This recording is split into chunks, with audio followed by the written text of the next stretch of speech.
시작하겠습니다. 22년 공개형 1회 거 기초 DB 불러와서 또 거저먹는 문제 또 입력해서 시작해 볼게요.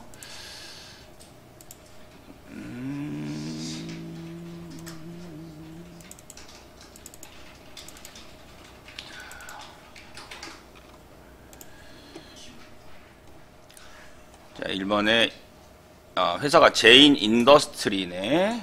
회사 맞는지 먼저 확인하셔서 DB 제대로 불러왔는지 먼저 확인해 볼게요. 제인 인더스트리 맞네. 자, 시작해 보겠습니다.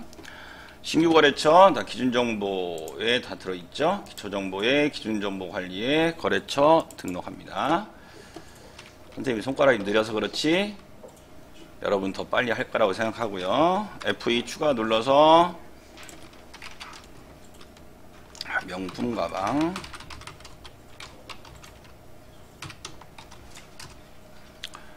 매입처고요. 거래처가 02004 대표자 이름 이명품 사업자 등록번호가 13781-99783 제조의 피혁 제품 저장하겠습니다. 두 번째 거래처 보세 가방 매출처고요. 매출처 매입처 반대로 하면 나중에 매출거래 매입거래를 못하죠. 빠르고 신속하게 빠르고 정확하게 신속하게 사업자 번호 211-81-36785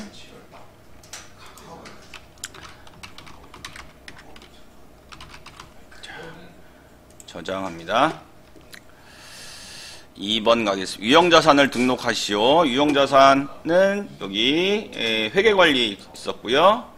거기에 고정자산관리에 고정자산 등록 가서 등록을 하겠습니다. 자, 비품에 대한 거네요. 먼저 추가 눌러서 비품 에어컨. 자, 혹시 선택하고 요 이미 비품 들어가 있는데 요거에 대한 얘기인지를 확인해 볼게요. 컴퓨터네요. 가끔 이미 등록된 것에 수정하는 문제도 아주 가끔 나오니까 그거 확인해 본 겁니다. 지금 에어컨 여기 비품 들어있는데 이건 컴퓨터가 들어있으니까 수정하는 작업은 아니고 새로 추가하는 작업입니다. 플러스 눌러서 비품 검색하고요. 취득일자 03 그 다음에 코드가 에어컨 정액법이고요. 취득수량 1개에 엔터 치시고 취득가액은 4번에 입력하는 거였습니다. 내용연수 5년 감가상각비 계산되는 거 확인하시고 엔터 쳐서 저장까지 저장 눌러줍니다. 유형자산 등록 끝났고요. 신규 상품 등록하겠습니다. 다시 기초정보 가셔서 품목정보관리 가시고요. 자, 추가 눌러서 새로 등록합니다. 5005에 품목은 등산복 등산백이네요. 등산백 규격 입히고요. 다음에 품목 종류가 상품 기본 단위가 EA 다른 건 필요 없고요. 저장하겠습니다. 자, 부서 가겠습니다. 부서 정보관리에서 또 추가 누르고요. 부서명 인사관리부 부서 코드 14에 엔터 치면 되고요. 다시 F2 눌러서 추가 부서명은 판매 마케팅부 코드가 15번 누르시면 되겠습니다. 자, 이제 큰 문제 1번이 끝났고요. 큰 문제 2번 가서 분계 시작하겠습니다. 회계관리 가셔서 일반 전표 입력해서 2022년 전부 다 12월이니까 12월로 놓고 엔터 쳐서 날짜 입력하면서 분계 입력하겠습니다. 기준정보에 등록하는 에어컨에 대해서 구입하고 대금은 외상으로 하다. 자, 1번 같은 경우 1번 문제에서는 두 가지 경우가 나오는데 앞에서 이미 풀었는지 모르겠지만 에어컨을 구입하게 되면 이 2번에서 고정자산을 등록하는 그런 정보를 주면서 이 고정자산 등록이라고 하는 요 메뉴에서 등록도 본인이 알아서 해야 되고 또 지금 하고 있는 분계도 해야 되는 그런 경우에 문제가 나오고, 아니면 지금 이 문제처럼 이렇게 미리 등록을 시켜놓고 큰 문제 2번에서는 단순 분계만 하는 문제가 두 가지 중에 나오니까 그 상황을 보고 문제 잘 판단한 다음에 이렇게 고정자산 등록을 해야 되는데 빼먹고 안 하는 경우가 있을 수 있어요. 문제 상황을 잘 봐서 거기에 맞춰서 하셔야 된다는 얘기 되겠습니다. 근데 이 문제는 단순 분계만 하면 됩니다. 3번 차변에 빅톰 등록은 이미 했지만 분계가 안 이루어졌죠. 150만원 뭘 주고 샀냐면 외상으로 샀네요. 미지급금이죠. 됐고요. 날짜 2번 가겠습니다. 자, 12월 4일날 단기 시세차익 목적의 주식을 샀네요. 얼마에? 주당 12,000원에 300주를 12,000원에 샀으니까 360만원일 것이고, 거기에 수수료는 주식을 살 때 수수료는 별도로 수수료 비용으로 계정 과목을 둬야 되고, 그것도 코드가 구자로 시작하는, 팔자가 아니라 구자로 시작하는 것으로 해야 된다는 것이 가장 키포인트가 되겠습니다. 4일날 차변에 자, 단기 시세차익이니까 단기매매 금융자산이고요. 계정 과목이 문제에 써있는 것처럼 단기 공정가치 측정 금융자산 첫 번째 있습니다. 선택하시고요. 금액이 아까 360만원 계산했죠. 4번 차변에 비용을 넣어야 됩니다. 차변에 수수료 비용 검색하면 되게 많이 나옵니다. 그 중에 수수료 비용 94,600번 코드를 가진 수수료 비용 하시고, 금액은 7,000원. 자, 대변에 현금으로 일괄 다 지급했답니다. 현금 금액 360만 7,000원이 되겠습니다. 3번에 상품을 매입하고 전자세금계산서를 발행하다. 바로 이어서 해볼게요. 상품을 매입하는 거 어디로 가냐면 영업물류의 구매 등록에서 하는 거죠. 거래처는 J-인더스트리가 우리 회사고요. 상대방 거래처가 로즈가방이 되겠습니다. 로즈가방. 로즈가 없어. 로즈.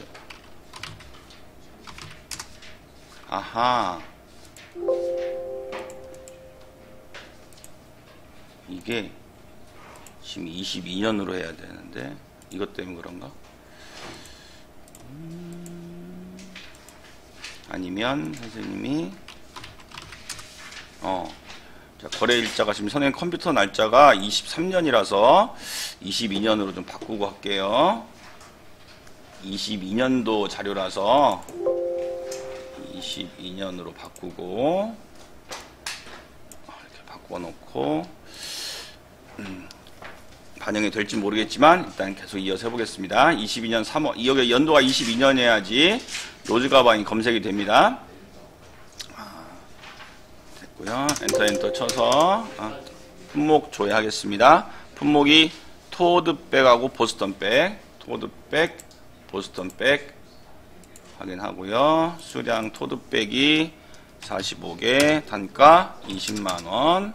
있었는데 괜히 지웠네. 보스턴백은 20개, 단가 30만원. 자, 이것에 대해서 돈을 어떻게 지급했냐면 전액 외상 처리했으니까 외상거래 선택한 상태로 세금계산서 수치 전자 체크하고, 자, 뭐 틀린 거 없는지 다시 한번 확인하시고, 이걸 바꾸는 게 더 힘드니까 45개, 20개, 20만원, 30만원 맞는지 확인하시고, 거래처 로즈 가방, 거래 일자 안 바꾼 선생님이, 아까 연도만 바꾸고 12월 6일 맞습니다. 이렇게 하고 저장하시면 됩니다. 예, 그러면 분계가 자동으로 생기게 되죠. 자, 그 다음에 12월 10날 4번 가겠습니다. 매출 나오네요. 판매 등록하시고요. 판매 등록에서 거래처는 파라곤백이네요. 날짜가 2022년 12월 10날, 품목이 악어백을 판매했습니다. 수량은 35개고요. 단가 150만원 해서 알아서 공급가액이랑 부가세랑 계산이 됐고요. 자, 이제 이것의 금액을 뭘 받았는지, 현금 2천만원이고 나머지는 외상으로 외상 매출로 했네요. 자, 현금이 있기 때문에 즉시 결제를 클릭해주고 현금 입금 자리에 2천만원을 입력하고, 다른 건 더 이상 받은 게 없으니까 그대로 두시고, 회계전표 발행 기본적으로 체크되어 있고요. 세금계산서 전자 체크합니다. 그리고 저장 누르면 끝납니다. 그럼 알아서 외상매출금도 계산돼서 분계가 이루어집니다. 혹시 찝찝해서 확인이 필요하다 그러면 회계관리에 매입매출전표 가셔서 해당 날짜, 예를 들어서 매출 이루어진 날짜가 12월 10날이죠. 이건 꼭 해야 되는 것은 아니다. 확인을 하고 싶다.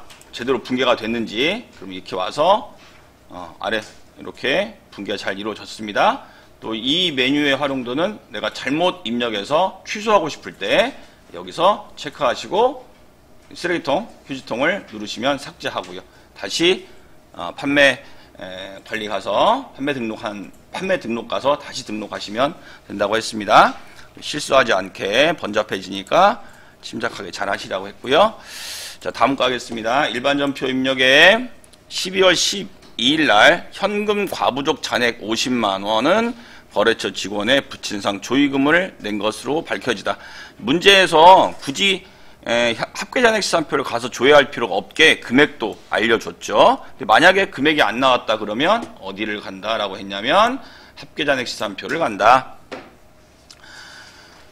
뭐 다양하게 날짜까지 주어졌으니까 11월 30일이라고 한 날짜 줬으니까 일반전표 입력에 가서 해도 돼요. 11월 30일로 조회하면 바로 나오니까. 근데 어디 가나 뭐 답만 구하면 되니까 합계잔액시산표로 가서 현금 과부족을 찾아봅니다. 현금 과부족 어딨냐? 현금 과부족이 없네. 여기 있다. 현금 과부족 5만원 잔액을 구할 조회할 수 있고요. 이 잔액이 원인을 몰라서 생긴 거기 때문에 없애줘야 되겠지. 그래서 대변의 분계를 시키는 것을 지금 하라는 얘기가 되겠습니다. 자, 날짜가 12월 12일이고요. 현금 과부족이 과부자량 계정을 왜 개상을 했었냐? 11월 30날 거래처 직원의 부친상 조의금이래. 이건 접대비가 되겠죠. 차변에 그 원인을 밝혔습니다. 접대비 하고요. 금액이 5만원이고요. 이렇게 하고 나서 이제 원인을 알게 된 현금 과부족은 삭제해 주시기 위해서 대변에 분계를 하게 되면 차대변이 상계 처리돼서 없어지게 되죠. 자, 6번 가겠습니다. 12월분 종업원 급여, 종업원 급여 중 소득세 20만원 예수금이고요. 건강보험료 10만원 예수금이 되겠습니다. 이걸 원천징수하고 잔액은 얼마가 잔액이 되냐? 30만원 예수금 처리하고 나머지 270만원이 보통예금 계좌로 직원들 계좌로 이체가 됐다는 얘기가 되겠습니다. 자, 날짜가 17일 날이고요. 종업원 급여. 아이고, 3번에 종업원 급여 300만원이고요. 이 중에서 대변의 예수금이 30만원이고, 잔액을 보통예금 에서 계좌이체했답니다. 어떤 보통예금이냐면 기업은행 거 270만원 됐습니다. 7번 12월 20날 파라곤으로부터 받은 약소금, 받은 약소금이니까 받으러움이 되겠죠. 받으러움이 만기가 됐대. 받으러움이 만기가 됐으면 처음 받았을 때는 차변이지만 얘가 만기가 되면 없어져야 되겠지. 그래서 대변으로 갑니다. 그 대신 나한테 온 건 우리 회사의 당좌예금 통장에 입금되었으니까 잔액이 늘어나게 되겠습니다. 3번에 당좌예금 잔액이 증가했으니 자산의 증가가 이루어지게 될 거고요. 얼마? 무슨 은행이냐면 국민은행. 금액이 2천만원이고요. 사라집니다. 받으러움이. 자, 받으러움은 어떤 받으러움인지를 조회하게 되어 있고요. 만기일을 기준으로 하게 되어 있죠. 만기일이 22년 12월 20일. 단순히 조회하면 딱 하나밖에 안 나와. 두 개나 나왔네. 이런. 파라곤백 거 어음 번호랄지 금액이랄지 확인하시고 요거 선택하셔서 선택하신 다음에 요 아래 거 처리 구분 요거 문제가 어렵게 나오면 할인도 나오고 하는 양도 나온 적도 있습니다. 할인은 조금 빈도수가 높고 양도는 거의 안 나오고 결제가 대부분 나오는데 할인 문제 나올 때 해볼게요. 자, 이것은 만기 결제. 만기에 돈을 내가 회수한 것은 결제라고 합니다. 결제 선택하시고 결제 금액 당좌예금이었죠? 확인 누르시면 아이고 뭐가 다르대. 아이고 여기가 20일인데 잘못했네. 날짜를 안 고쳤. 20일. 지워야 되는 거 아니에요? 아니야. 다시 조회하면 돼. 이렇게 하면 아이고. 그런 여기를 받으러움을 다시 조회해 볼게. 뜨네. 받으러움을 다시 조회했습니다. 있지만 자, 이렇게 하고 처리 구분을 결제 확인하면 쏙 들어갔습니다. 날짜를 안 고치고 해서 됐습니다. 계속 12일로 뜨는구나 여기가. 자, 8번 영업사원의 유니폼은 우리 직원들을 위한 거니까 복리 후생비가 되겠습니다. 날짜가 26일이고요. 차변에 복리후생비 8번이고요. 복리후생비를 어떻게 했냐면 외상으로 했대. 카드는 다 외상입니다. 법인 신용카드, BC카드로 결제를 했답니다. 그러면 미지급금으로 처리하면 되니까 일단은 10벌에 10만원, 100만원이 되겠네. 입력하고요. 대변에 미지급금. 그런데 어디 걸로 했냐면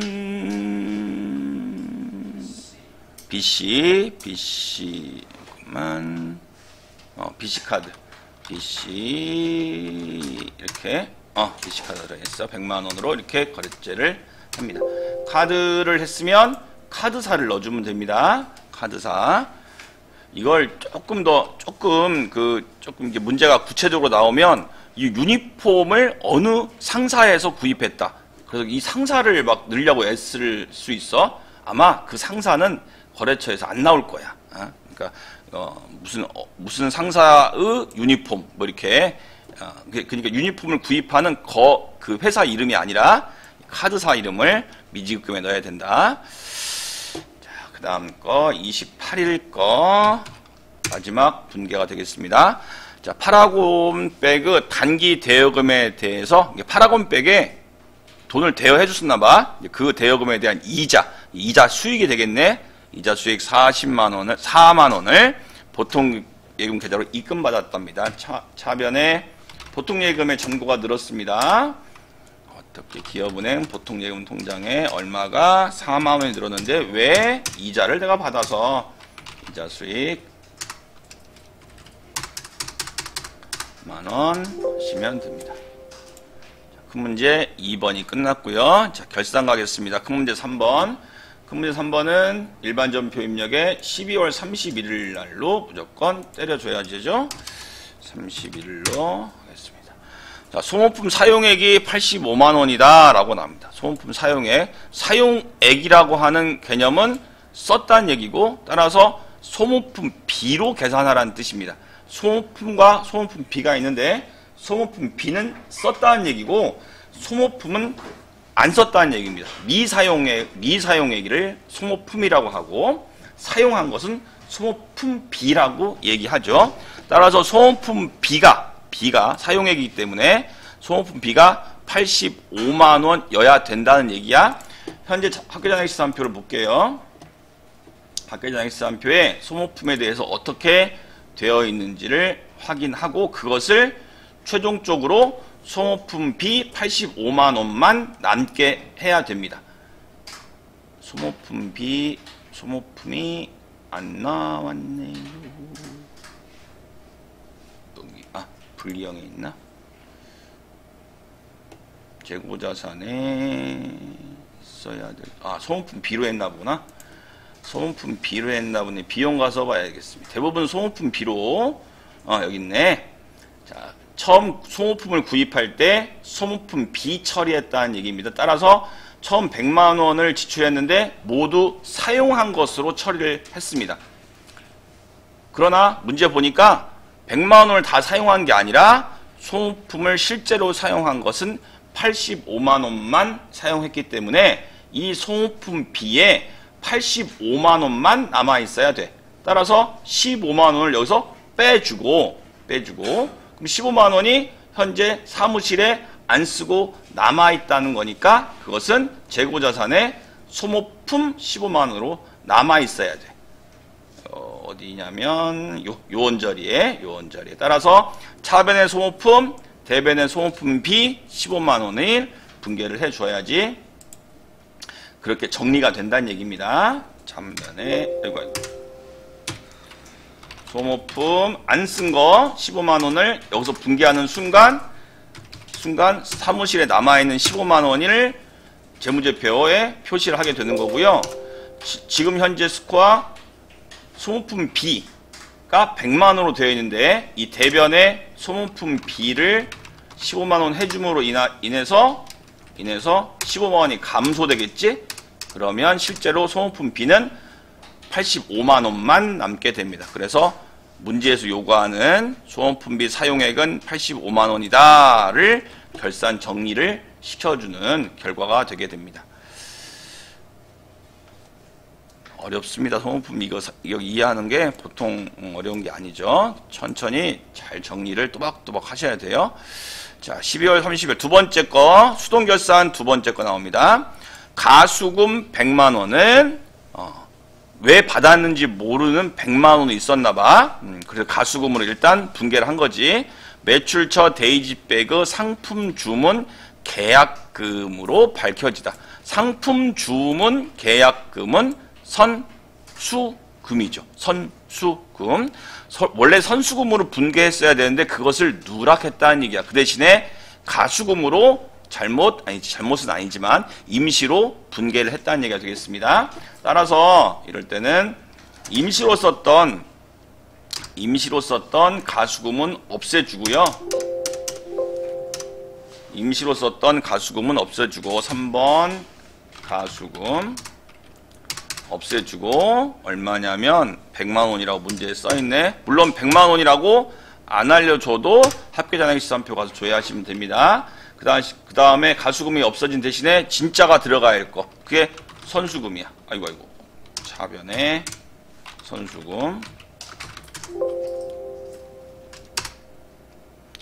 선수금은 거래처를 쓰겠습니다. 써야 됩니다. 데이지백 100만 원 이렇게 분개하시면 됩니다.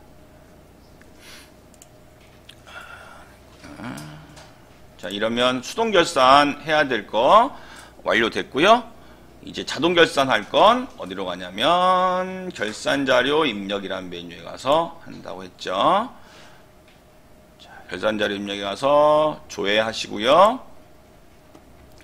자, 매출 채권 잔액 1% 여전히 1%만 나오죠. 자, 대손상각을 클릭해서 매출 채권 잔액에 대해서라고 했기 때문에 외상 매출금 받을 어음 2개만 남겨두고 단기 대여금은 삭제합니다. 그리고 이 상태로 결산 반영을 합니다. 결산 반영하고요. 화면이 지금 잘렸어요. 그랬어? 그랬구나. 니들 거 봐. 단기 대여금에 있던 금액이 12만 원가 있었는데 그 삭제, 델리트로 지운 거야 그냥. 자, 그 다음에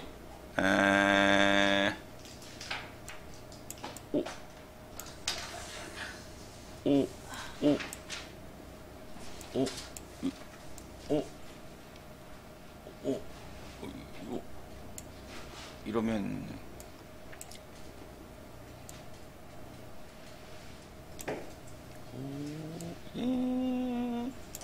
이동한가 줄어든가 이런 안 줄어드네. 안 되겠다.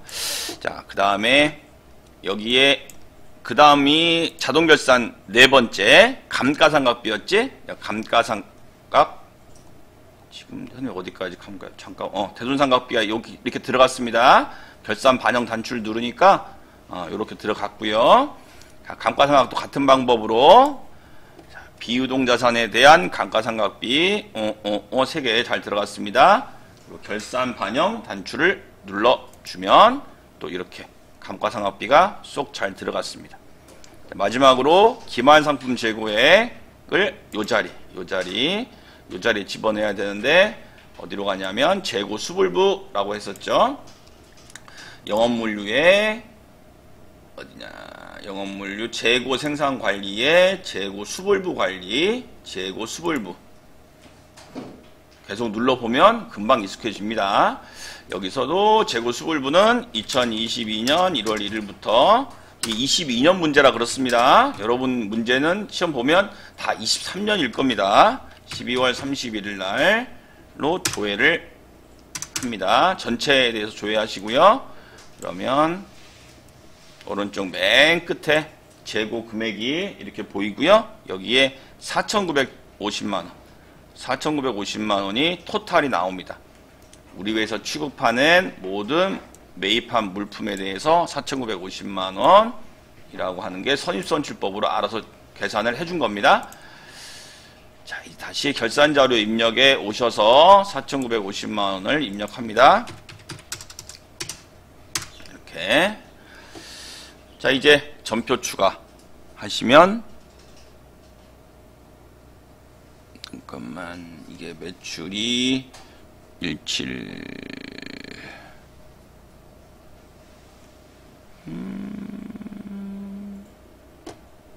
매출원가가 425, 맞았습니다. 자, 전표 추가 눌러서 전표 추가 하겠습니다. 자, 그럼 결산이 끝났고요. 실제로 이제 이익여금 처분계산서까지 뭐 해야 되는데 그건 여러분 안 해도 되고요. 자, 조회 문제 가겠습니다. 이 상태로 조회 문제를 해볼게요. 첫 번째, 1월 1일부터 5월 30일까지 외상 매입금 지급액 어디로 가냐면 어디로 갈까?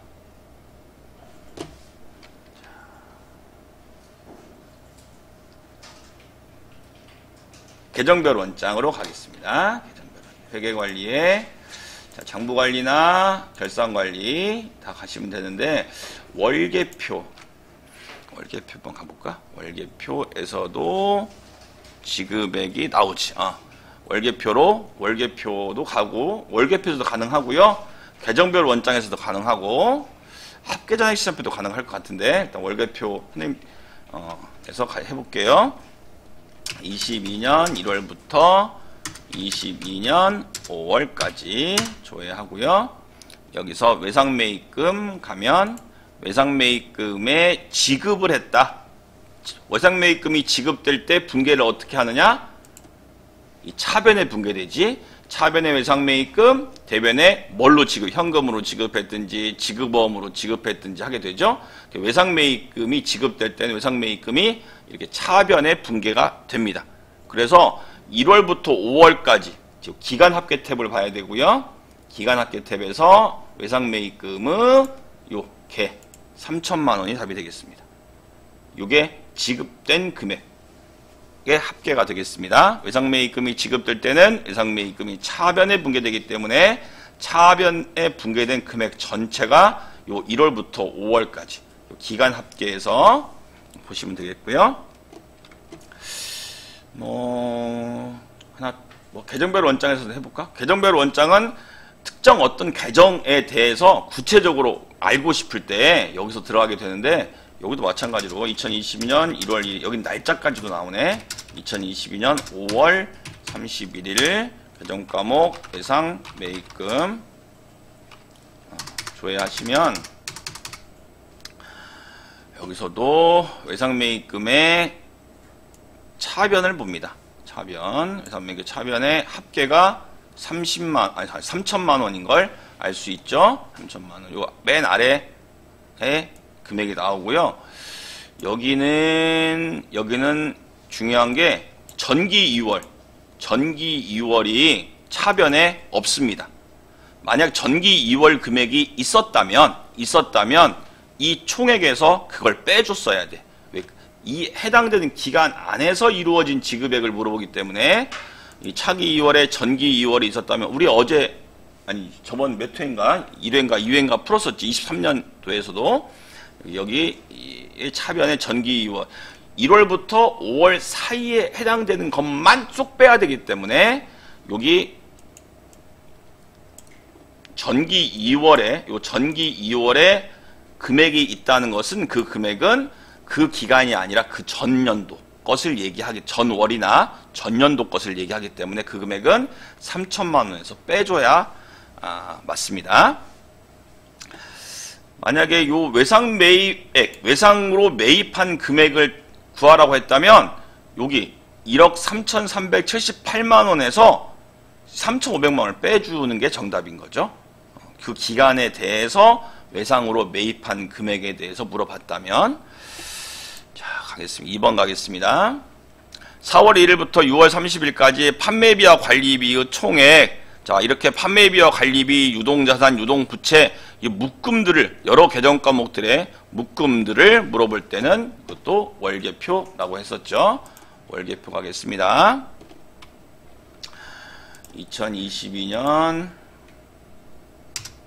04월부터 2022년 06월까지 여기도 기간 합계 탭에서 보셔야 되고요. 판매비와 관리비가 아래에 있죠. 묶음으로 본 것의 총액은 이렇게 963만 원이 답이 되겠습니다. 판매비와 관리비의 현금 지급액 물어봤다면 63만 원, 대체 지급액 물어봤으면 900만 원이 될 것이고요. 여기서 총액을 물어봤으니까 그 두 개 합친 개에 써있는 963만 원이 답이 되겠습니다. 자, 5월 30일 날 현재 토트백의 재고의 금액을 물어보든 재고의 수량을 물어보든 아까 우리 기말상품 재고에 구했던 재고 수불부에서 조회가 가능합니다. 날짜가 5월 31일이래. 그래서 1월부터 조회해서요. 2022년 5월 31일까지 또 토트백만 보는 게 훨씬 더 눈에 좋습니다. 그래서 품목을 토트백만 조회하겠습니다. 여기서 재고 수량, 여기 항목 있죠? 재고의 수량의 합계가 무엇냐면 여기 72개가 답이 되겠습니다. 72개. 같은 문제로 출고 수량도 물어보고요. 입고 수량도 물어보면 여기서도 구할 수 있습니다. 물론 1월부터 5월 31일 그 사이에 대한 입고 수량만 물어봤다면 1월부터 쭉 더하면 되는데 그렇게 하면 머리 아프잖아. 그래서 소개 225개에서 전년도부터 넘어온 50개 초기 2월 값은 뺀 175개가 1월부터 5월 사이에 순수하게 입고된 수량이겠죠. 입고 수량을 물어봤다. 반대로 출고 수량을 물어볼 수도 있는 문제가 나옵니다. 그러면 초기 2월 이게 전년도부터 넘어온 숫자거든. 그게 없으니까 153 요게 그대로 출고 수량이 되기도 하겠죠. 답이 153이 답이 되겠습니다. 문제를 많이 풀어보면 왜 그런지가 나오게 됩니다. 자, 9월 30일 날 4번 가겠습니다. 9월 30일 날 클로버백 거래처 이름이 나왔습니다. 그러면 거래처 원장 바로 가겠습니다. 여기 있습니다. 거래처 원장. 외상 매출금 잔액을 물어봤고요. 2022년 1월 1일부터 2022년 9월 30일까지 조회하고 거래처가 클로버백이고요. 계정 과목은 외상 매출금. 자, 여기서 잔액을 물어봤으니까 맨 끝에 있는 47 맞지? 4762000 4762만원 또 안 보일 수도 있겠네. 요겁니다. 누계에 써있는 이 누계는 전년도부터 넘어온 것부터 매월계가 합쳐진 금액을 얘기해. 자, 1월 누계가 1220만원에서 4월 거 월계가 또 4월 거 합쳐진 게 4190만원이고 계속 이렇게 누적해서 나오고 있습니다. 자, 그래서 잔액은 맨 끝에 있는 것을 써주시면 되고요. 그 다음에 다음에 11월 5번 가겠습니다.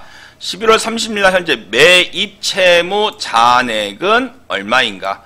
이 잔액을 물어보면 아까도 그 문제도 여기서 찾을 수 있었는데 합계 잔액 시산표가 가장 정답이라고 생각되죠. 잔액을 물어봤으면 합계 잔액 시산표.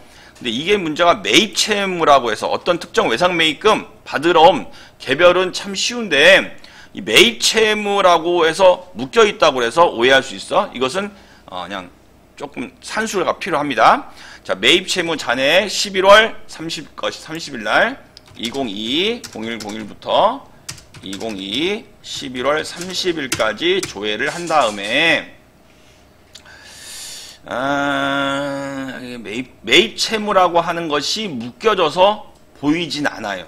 그렇죠? 그래서 별 수 없이 외상 매입금에 속하는 부채에서 외상 매입금의 잔액 안 보이겠네 또. 여기로 가겠습니다. 이거.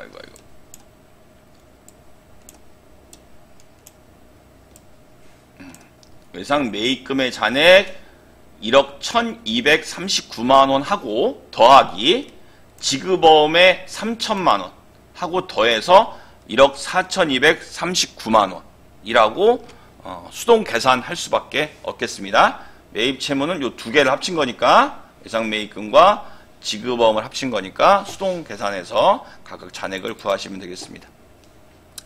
잔액이 나오면 합계 잔액 시산표가 가장 쉽다라고 할 수 있겠습니다.